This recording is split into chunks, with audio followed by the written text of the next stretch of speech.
Hello and welcome to another discussion at Manifest. Today we have a different discussion for you. We have someone who has over 2 decades of consumer healthcare marketing experience in organizations like Unilever, J&J, Mead Johnson, and yet he's someone that none of you would have heard of because he's not from India. Welcome, Taffy. Good to have you today with us. Hi, nice to be here, Prafu. Absolutely. Taffy, you've got experience in multiple countries, Indonesia, Philippines and Singapore, and in regional roles, local marketing roles. Excited to have you get your perspective and what we in India can learn on consumer healthcare marketing from you. I'll do my best to share.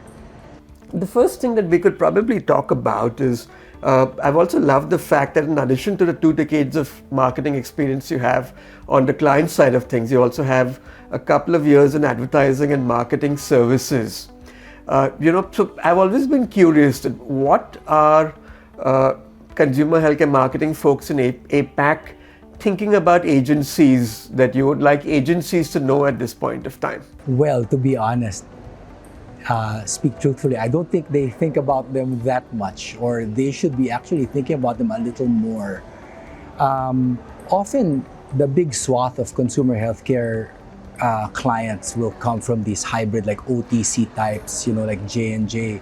So they're used to these big agencies, the big name agencies, and they know what they get from them. Often it's communication, social media, maybe campaign ideas. But on the healthcare side, it's so niche in that respect. So I don't think that they think of them so much yet as strategic partners, although they can be, because the healthcare conversation is growing and growing. More brands want to get in there. But I think they've been conditioned in the past to look at specialist agencies that do only one thing well. Maybe reach out to doctors, do detailers, arrange events, or like very specialist agencies to list your products in a compendium or in a reference.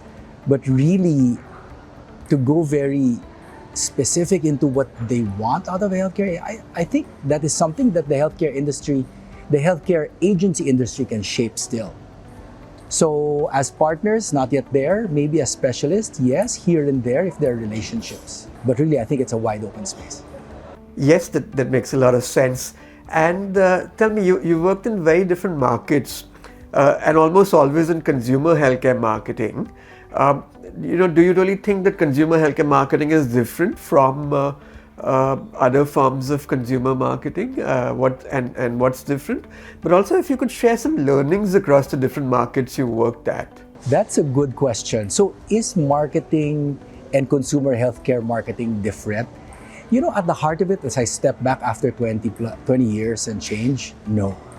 I think it's the training and the way of looking at marketing that I guess people wear different hats when it comes to healthcare and just broad-based marketing. So is it different? I think not. I think it's a lack of understanding. I believe that the disciplines are the same. The discipline is the same, looking at different aspects of moving a consumer or a patient along the journey.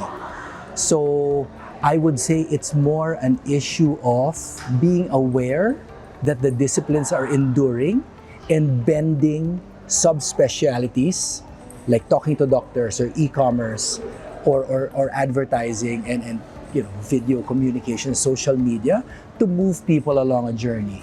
So in that respect, I think not many people will agree with me, but I mean, discipline-wise, a good marketer will know how to do both if they just understand the lay of the land.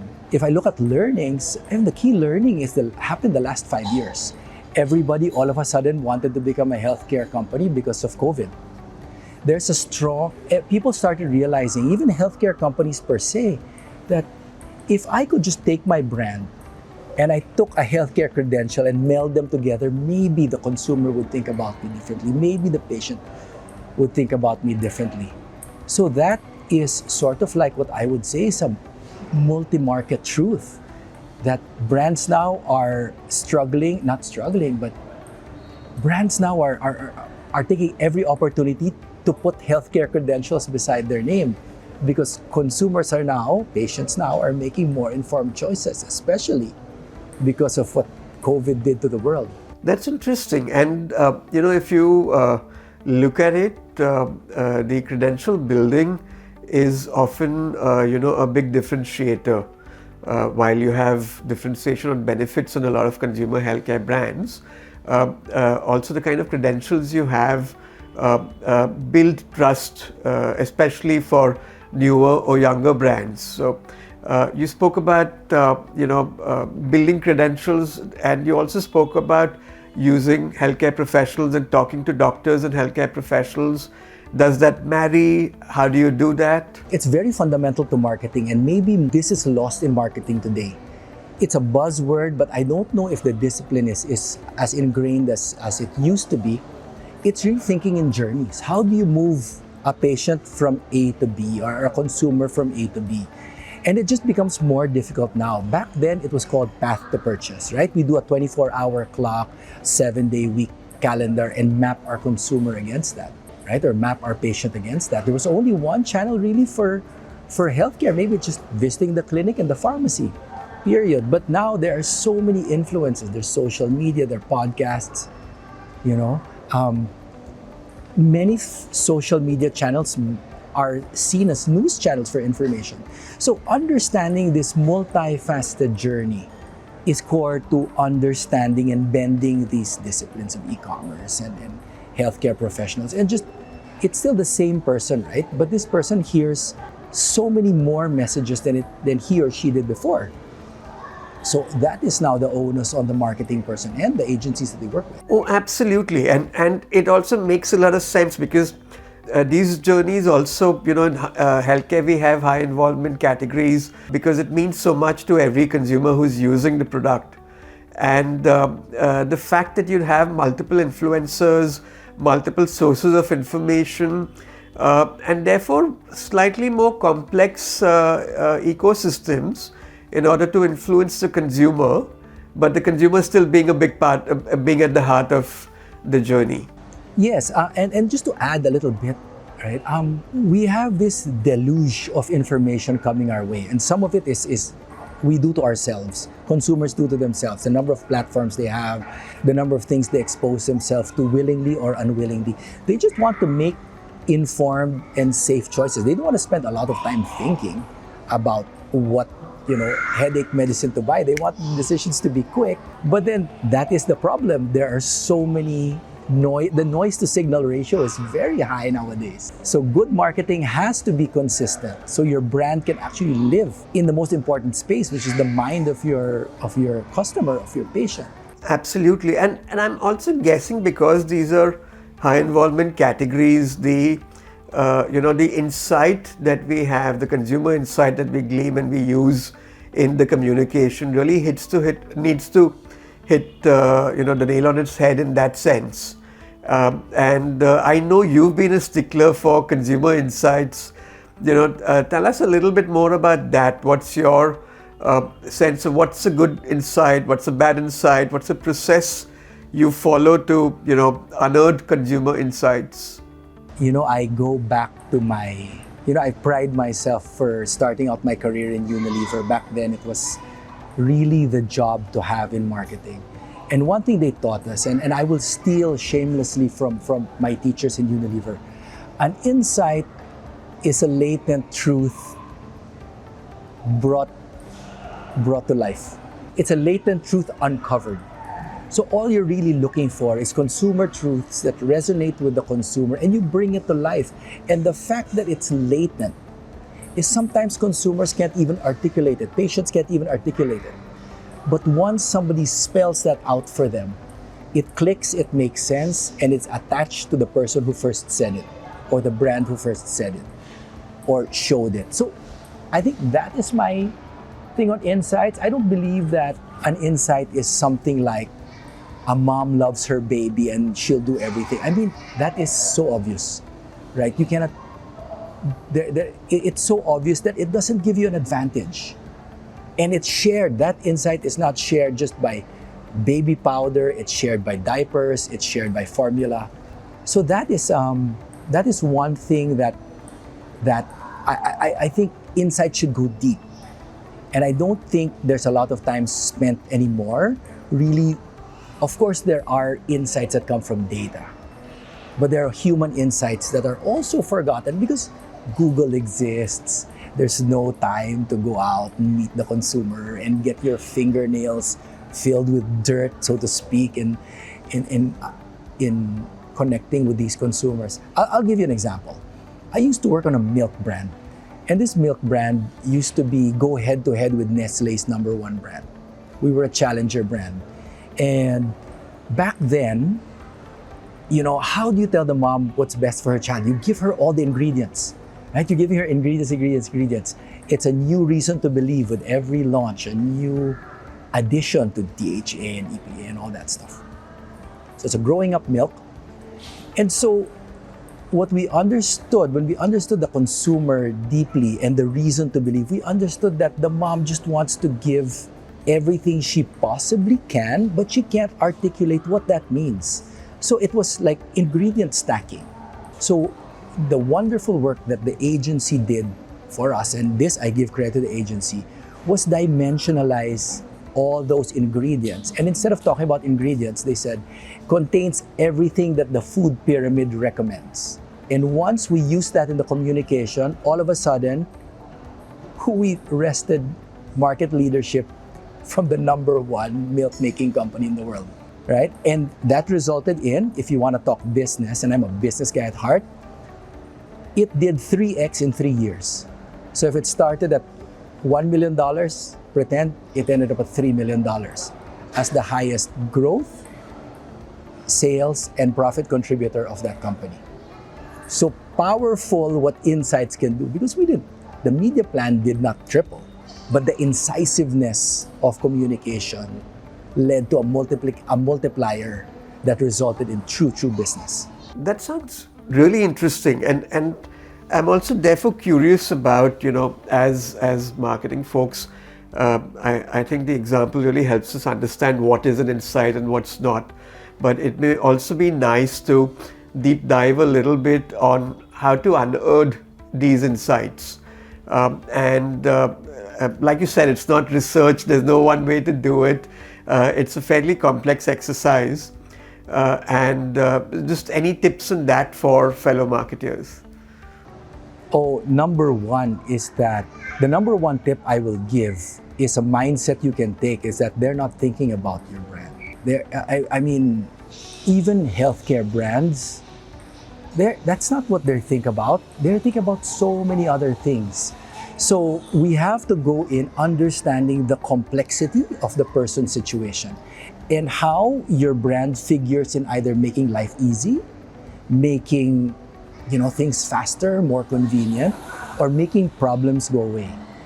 Once we look at it from that space, you might start off with an insight that has nothing to do with your category, but maybe your solution resonates with that pressing concern. So I would say, know your consumer well and well-rounded, right? You just don't go in there. Let's say you're a mouthwash or you're a toothpaste. You just don't go in there and saying, oh, when do you want to have fresh breath? I mean, obviously, you have the answers to that even if you don't see the consumer. But when you talk about things like moments of truth, where you have to be your best, and why does that matter, and where does that come from, then maybe you'll get to some good insights. That makes a lot of sense, and it's really about unearthing it and several layers of questions. But I think one thing I hear you say is there's no substitute for immersion.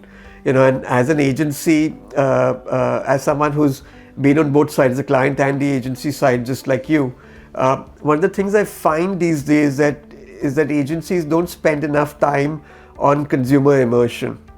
And especially a lot of the healthcare advertising agencies. And very often it is about, learning about the consumer and how they think in every way possible. So very often we're kind of, of course you're doing research, but you're also just meeting consumers and having conversations in real day-to-day life you're going through consumer blogs, you're also going through scientific articles to see if there is an article that's already studied the consumer behavior in that particular category. And these multiple perspectives, sometimes they give you an insight, and sometimes they don't, but there is no substitute for immersion and hard work in getting the insight out. Is that what you found as well? I 100% agree. And here's the funny part. Everybody has the chance to learn the insights or to uncover the insights by being in situations. This is healthcare marketing. Everybody's had a headache. Everybody's had diarrhea. Everybody's had a sore throat. So that's a golden opportunity to learn. The reason why I know a lot about healthcare is how healthcare affected my own family. This is how I understood journeys. This is how I understood the factors that affect doctors in affecting what to prescribe or influencing what to prescribe. The dynamics between information sharing between doctors in trying to treat the patients, financial and treatment alternatives. So I got this because I was in it, and I think everybody has a golden opportunity to learn on their own just by going through life and paying attention and treating it as a learning experience. Of course, there's research and there's science, but are those really the insights that bring ideas to life? Largely, they're human insights. It's insights that you uncover because they're true to you and many others as you go through health problems and you seek solutions. And we're just trying to find them and making them apparent. So yes, there are statistics. Yes, there are a lot of data that can be combined and to come up with an insight, but an insight that moves is largely still human, guided of course by all the other information. So for the agency people, one thing I will say is that a lot of the brand people are very passionate about their categories. They're experts in their categories, and they know it not just in and out from a business side or a molecule side. They know it also from what really happens to patients. So my advice is to be as passionate as the clients, to be interested in the category and wanting to solve a problem. I think that's where it redounds to, because to be convincing, you have to be as passionate as the clients or as interested in the clients. When you're not, sort of the clients can pick up on that, and it doesn't inspire confidence. Even though your ideas could be great, but if the client doesn't believe that you're inspiring confidence or that you inspire confidence, then maybe those great ideas don't come to life. I absolutely, and I love this because it really tells you that if you're passionate as a marketing person, you're going to be thinking and pulling out insights every moment of your life, even when you're with family sometimes. True, and especially in healthcare. We don't want to go through the problems we portray, but when we do, we might as well learn from them. We're in advertising and communications. We're probably the number one users of antacids. Migraines, we get them all the time.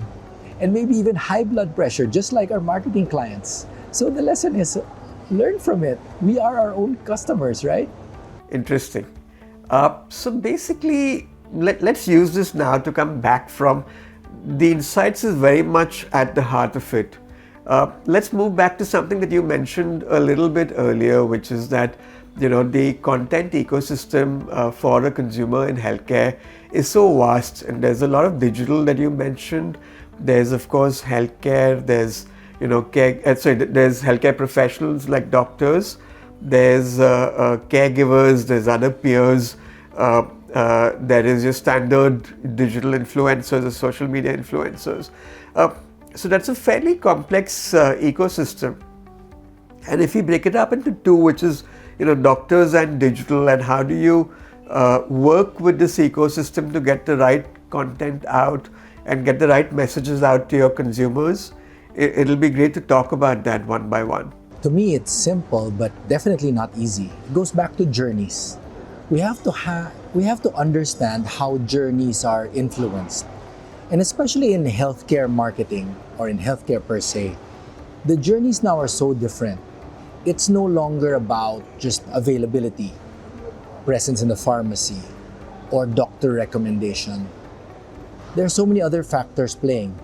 E-commerce availability, social media, influencers, what one reads in the news. There's so much information coming into the consumer today that the kind of decision making is different than it was maybe 10 years ago. So we have to understand the journeys. And I ask the clients to, and I urge them, not ask them, but I urge them to take a step back and look at everything as a journey. However, in the same breath, I do have 100% empathy for the client because some things take time and do not necessarily manifest right away in 3 months or in 6 months, which doesn't match up with how they are measured. Sometimes market share comes in quarterly, sometimes it comes in monthly. So I can see that clients are forced into doing something that's easily measurable, but sometimes the investments we need to make in terms of communication and swaying the decision and pushing customers, clients, patients down the journey do not happen as quickly as they're measured by. So I have empathy for that. But I think it serves the client best to have the wisdom to step back, to say some things take longer than others, then maybe the measurements will happen. At the same time, have not only the wisdom but the courage to continue doing things. I'll give you an example.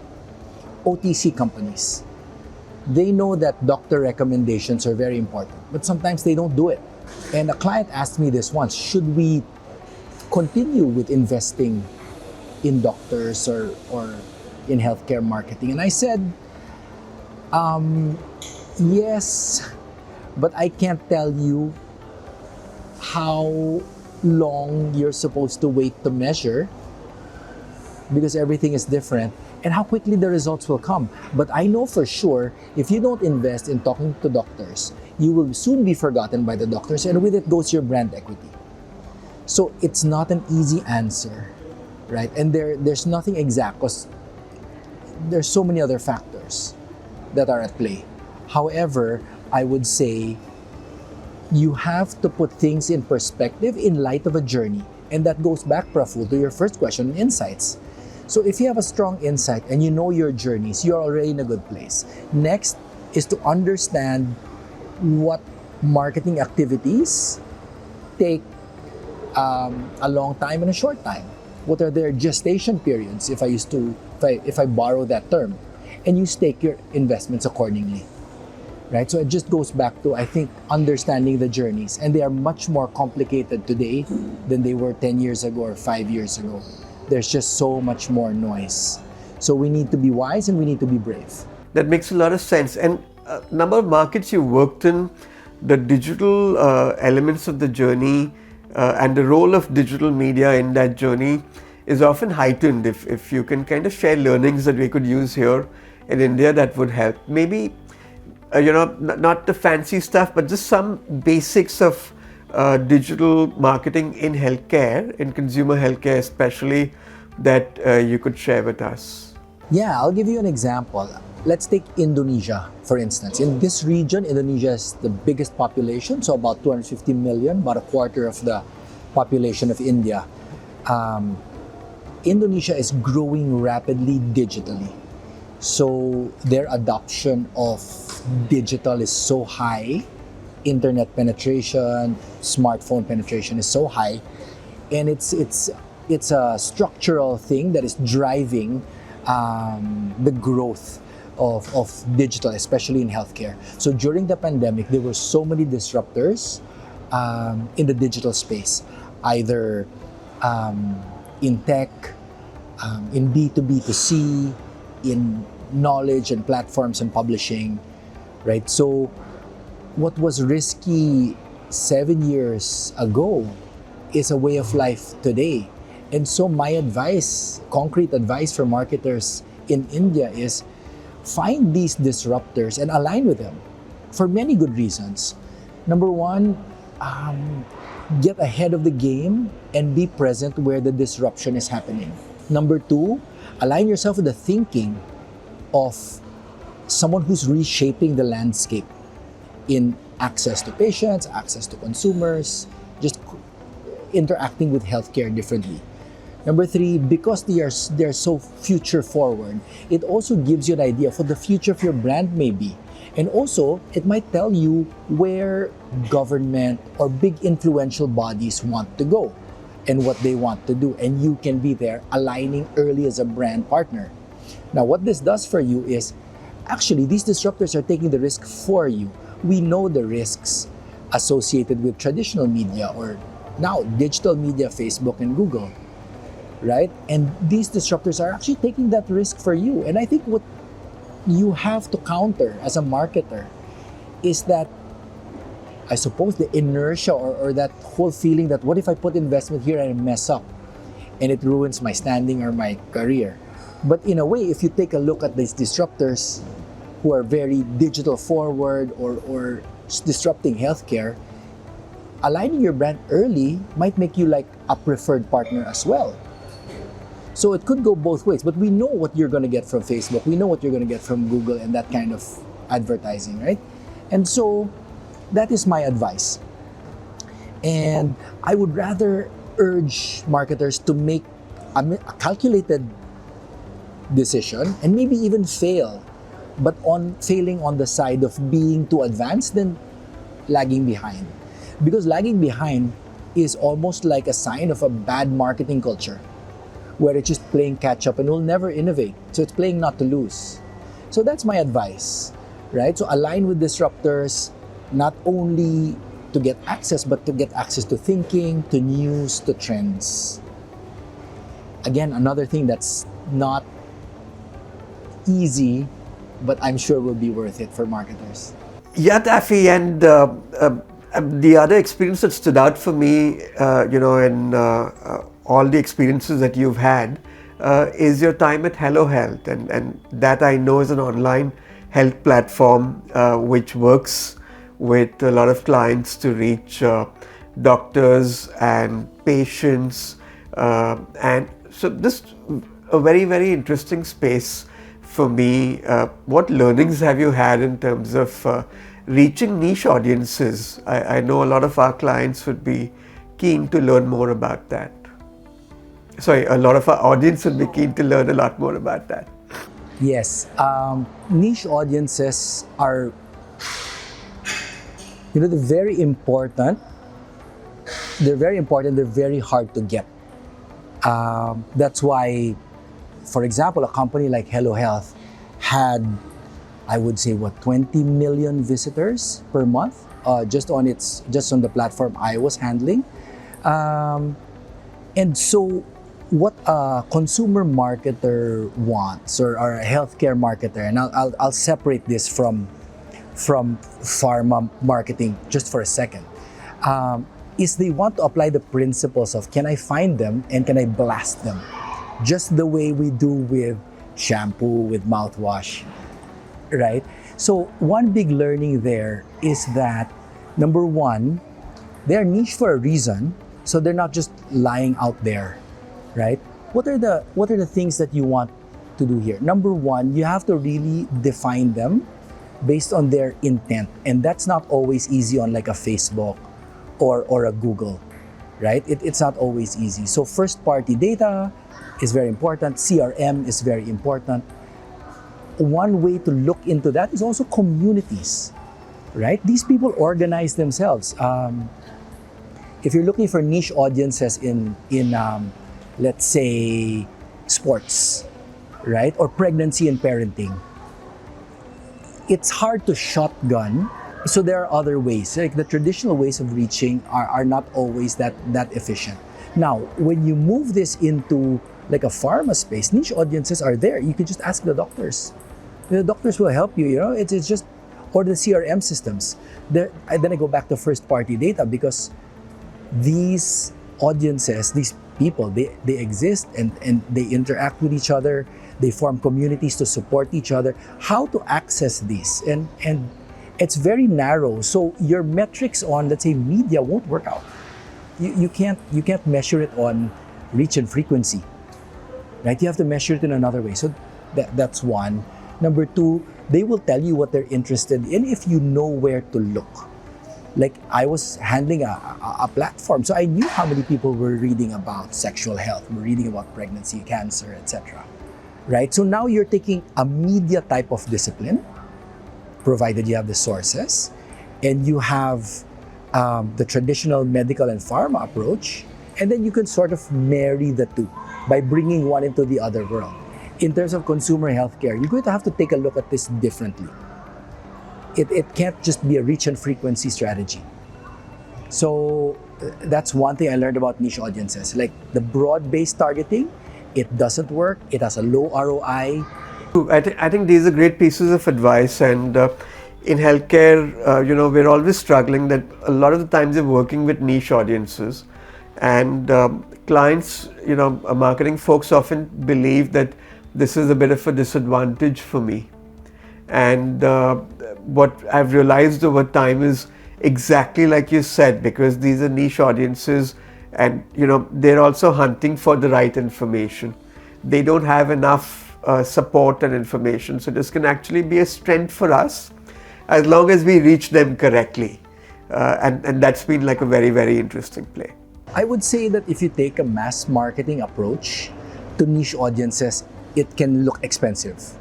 But if you look at them as tribes, as though the way Seth Godin describes them, they will show you where the other person is. So finding the tribe and marketing the tribe is important.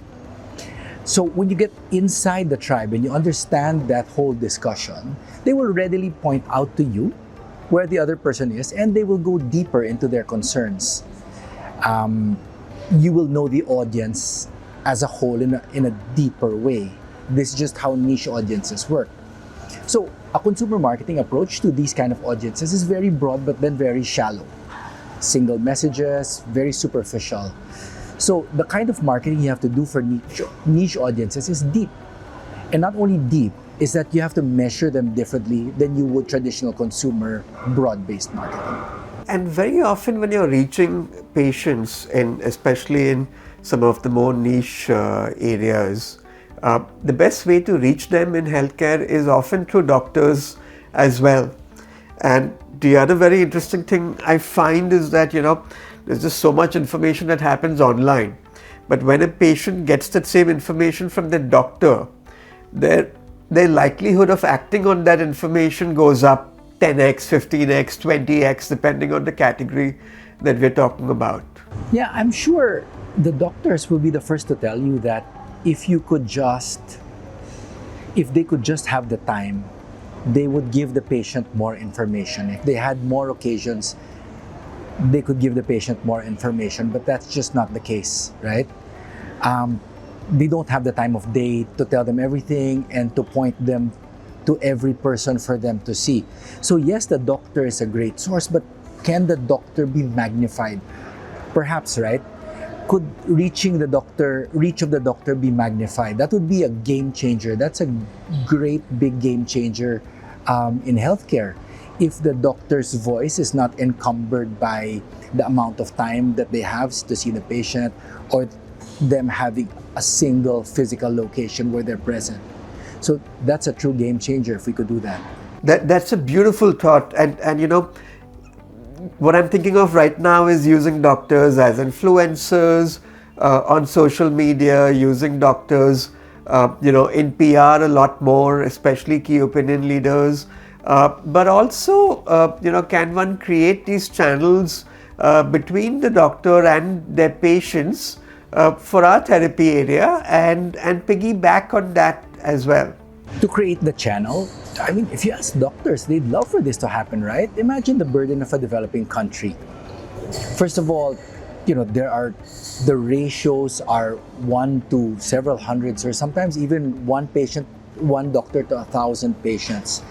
They need all the help they can get. They know that they are more than likely unable to attend to everybody who needs their help. So there's access problems, there's affordability problems, and there's even scheduling problems when you have the access and maybe the affordability. A lot of these guys, a lot of the people they want to help are daily wage earners. They can't just take time off work and go to the doctor's office, right? So oftentimes they go to the doctor when something's really bad already. So This is why the advent of social media and doctor influencers are here as like a version 1 of solving the problem, is because they know that they can expand their reach beyond the clinic. They can expand their message and their influence beyond the clinic. Obviously, that's not yet medical advice, right? And there are regulations behind it, but at least they're getting the word out that maybe will drive people to the clinic. In countries maybe like India, maybe the Philippines where I'm from, or Indonesia, even the waiting times are really crazy. So could there be a hack? Could we build more bridges between the patient and the doctor, like in the digital space? That's why evolving doctor influencers is one, again, a version 1, but the reach is expanded. They're helping people beyond the clinic. And on the financial side, by doing this, maybe YouTube pays them, they make money from TikTok here and there, right? But the next level is how to create a space or this digital presence. But of course, credibility will be taken care of. The regulatory aspect will be taken care of to also protect the patient. But yes, we are at the version 1. I think there's work to be done. And I think it's a very attractive space for both the doctor and the patient. Absolutely, and brands would do very, very well to make the most of this, because doctors are the influencers that consumers follow the most in healthcare, of course. And but are brands doing enough to use them? Maybe not. This could be a big learning for certain. I think when you're comparing the return on advertising, e-commerce compared to helping a doctor, it's unfair.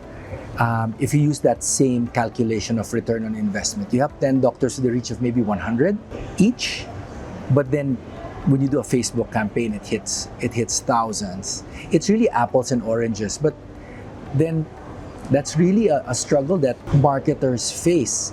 And I can truly have empathy for that, because it's very hard to determine ROI on a doctor program, even if it's called a doctor communication program, very, very niche, very specific, compared to mass marketing. But sometimes these marketers are judged the same way, and I have all the empathy for that. But I think you can find a happy middle and determine what is strategic in the short and long term, and what is a long-term play to a strategic audience, and figure out the metrics behind that.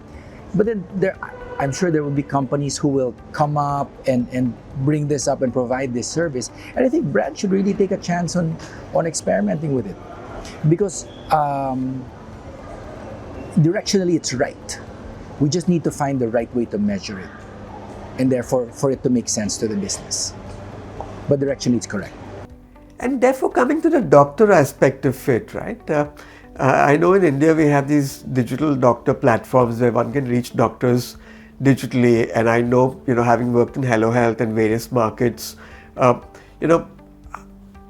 any shortcuts, any hacks on reaching doctors digitally, or does one have to do it on the ground? Doctors are people too. That's the insight. If you take a look at the underlying insight, is that doctors, they do that job, but they're also people. So they're just as exposed to things we're exposed to. In fact, they could be as much in consumer platforms the way we are as non-doctors, or as marketing professionals, advertising people, as teachers.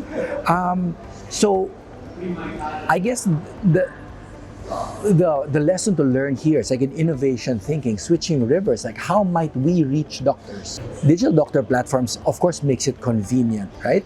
But that's not the only way to reach doctors. So if you're trying to sell a person something, regardless if he's a doctor or not, right, or she's a doctor or not, then there are many ways, and a consumer platform is definitely one good way to reach them, I believe. Very interesting. So one could talk to a doctor on a consumer platform like Facebook or IG or Google, and that could be powerful as well.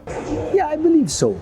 Like, as people, we are exposed to a lot of stimuli from social media that brings up ideas, concepts. Sometimes we're not even aware that we are susceptible to a certain message, and social media comes, Google comes, and yes, we are made aware. And so it's the same with doctors, right? Because at some point we switch off from our professions But of course, a lot of things remain in our consciousness. I always look at ads, I look at always strategy. So if it happens to come in my free time, I'm still receptive to the message, right?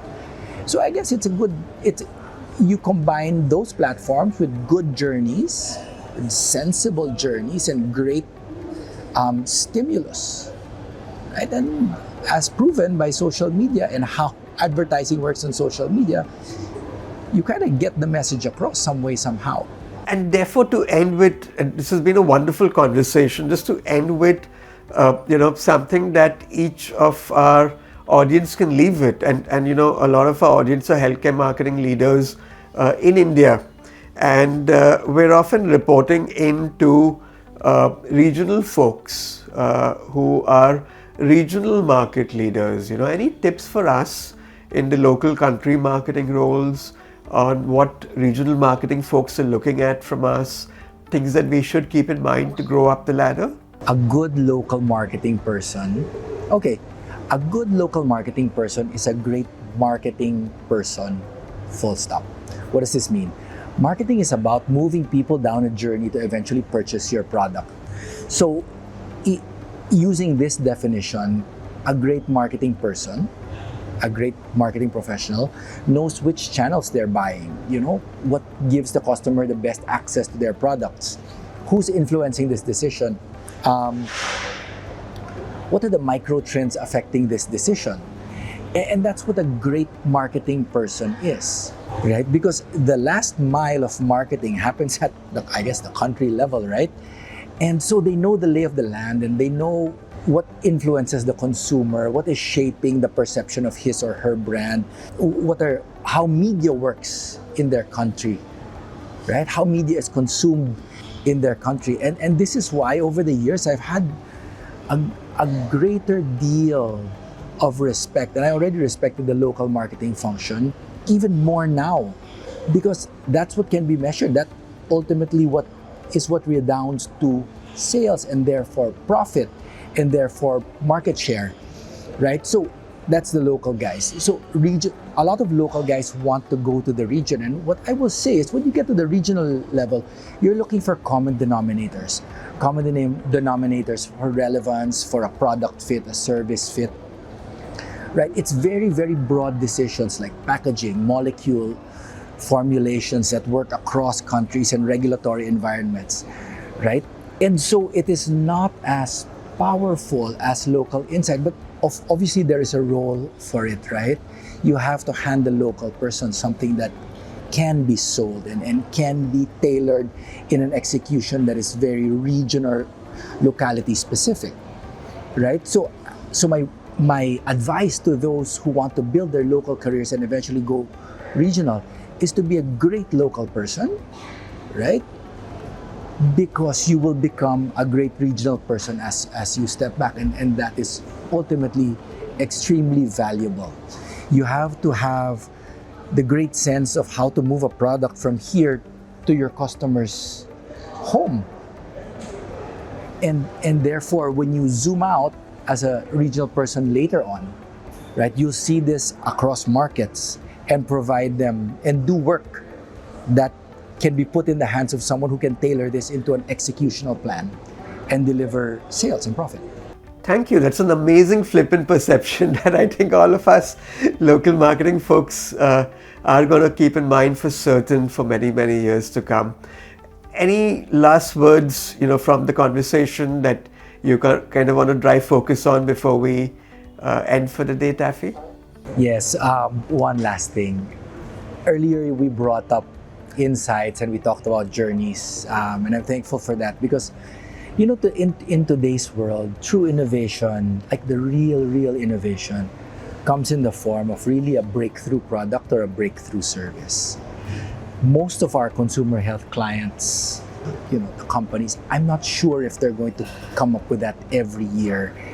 And therefore, if you come up with an innovation that's faster acting for a headache, or a lozenge that's a different flavor, or an ointment that's now a cream or a Band-Aid, I'm not sure if that's real innovation that moves the needle with the consumer. So what I offer is a perspective of what if you look at a well-planned journey behind a solid insight to power your existing line or even your pipeline of new products. I bet you that moves the needle better because it connects at a human level. Well, obviously, it will connect at a product or service level already. You just have to find what unlocks the patient or consumer to patronize or to buy your product, right? So, and the second thing I would want to say is this you can ask a good agency worth its salt to do. The marketing person has so many responsibilities. You forecast, you manage the budget, you manage stakeholders. You know, you're creating internal rah-rah for your brand. And it's not an easy job. Oftentimes, the marketing person is referred to as the center, and spokes are the other functions, and they sort of guide those other functions. So in this case, I'm saying that if you had a partner that understood journeys, that understood your business problem, and not just insights and journeys and product and colors and formulas, right? But also understand how you're measured, what you're measured against, and so all the work is directed that way, then it would take a big load off of the shoulders of a marketing person. So what else should a marketing person be good at? Spotting the right partners. It's just like hiring your next brand manager, right? Having that acumen to find who is a great agency partner and partner with them and outsource this very integral aspect. But it's not something that is doable by the marketing person alone. So I think that's one way to look at agencies, right? So now, as a benefit to the marketer, they can spend now their time working on other aspects, very important other aspects of the business, not just the communication and the journey planning and reaching their audience, right? So to all the marketers, I say, take a look at that perspective. Innovation through journeys and insights and proper communication planning. An agency partner that is truly a partner that understands not only your business, but the dynamics of what goes on in your business and how you measure and quantify success. And so you can do more of your job better and not having to juggle so many things. But all the best. Thanks, Taffy. It's amazing. And the one thing I will remember is journeys. A lot of us believe that you're talking to the consumer at one point of time.